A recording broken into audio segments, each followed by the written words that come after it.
మిత్రులారా, ఈరోజు దేశవ్యాప్తంగా క్విట్ కార్పొరేట్ సంస్థల నినాదంతో రైతులు, వ్యవసాయ కూలీలు, కార్మికులు ఐక్యంగా పోరాడుతున్నటువంటి సందర్భం ఇది. మనందరికీ తెలుసు, ఒకప్పుడు ఈస్ట్ ఇండియా కంపెనీ పేరుతో ఇక్కడ అడుగుపెట్టినటువంటి బహుళజాతి సంస్థలు ఆ తర్వాత రాజకీయంగానే రాజ్యాధికారమే తమ చేతుల్లోకి తీసుకొని 200 సంవత్సరాల పాటు చేసిన దోపిడీ మనందరికీ తెలిసిందే. జాతీయోద్యమంతో, స్వాతంత్రోద్యమంతో తెల్లదొరలను వెనక్కి నెట్టిన తర్వాత మన దేశాన్ని మనం పరిపాలించుకుంటున్నామనే సంతృప్తే తప్ప బహుళజాతి సంస్థల దోపిడీ మాత్రం ఆగలేదు.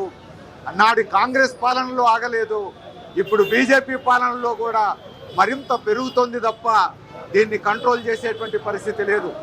ఇప్పటికే మిత్రులు చెప్పినట్టు వ్యవసాయ రంగాన్ని కబళించే ప్రయత్నం బహుళజాతి సంస్థలు చేస్తున్నాయి. అంతేకాదు సేవా రంగాలను కూడా బహుళజాతి సంస్థలు కబళిస్తున్నాయి.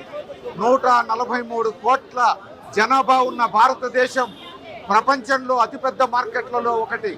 అందుకని ఇక్కడ తిష్టవేసి ఇక్కడ మార్కెట్ను కొల్లగొట్టేందుకు, ఈ దేశ ప్రజల శ్రమశక్తిని దోచుకునేందుకు బహుళజాతి సంస్థలు తీవ్రంగా ప్రయత్నం చేస్తూ ఉన్నాయి. అంతేకాదు రాఫెల్ లాంటి సంస్థలు చేస్తున్న పని కూడా మనం చూసాం.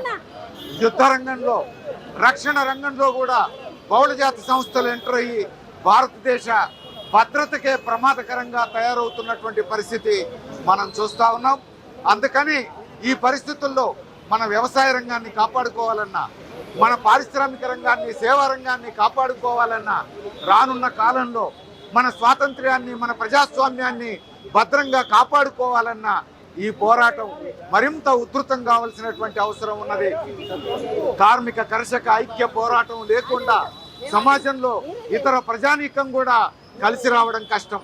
కీలకమైనటువంటి శ్రామిక వర్గాలుగా ఉన్నటువంటి కార్మిక కర్షక వర్గాలు ఐక్యంగా కదలడం ద్వారా మాత్రమే మనం ఈ ముఖ్యమైనటువంటి కర్తవ్యాన్ని నెరవేర్చగలం. అందుకని ఇప్పుడు మోడీ ప్రభుత్వం వచ్చిన తర్వాత ఈ ప్రమాదం మరింత పెరిగింది. అది ఇప్పుడు అమెరికా ప్రభుత్వం ప్రత్యక్షంగా టారిఫ్ల యుద్ధం మన మీద ప్రకటించింది. అందుకని మన పోరాటాన్ని ఉధృతం చేయాలని ఈ దేశ ప్రజానీకానికి విజ్ఞప్తి చేస్తూ సెలవు తీసుకుంటాం.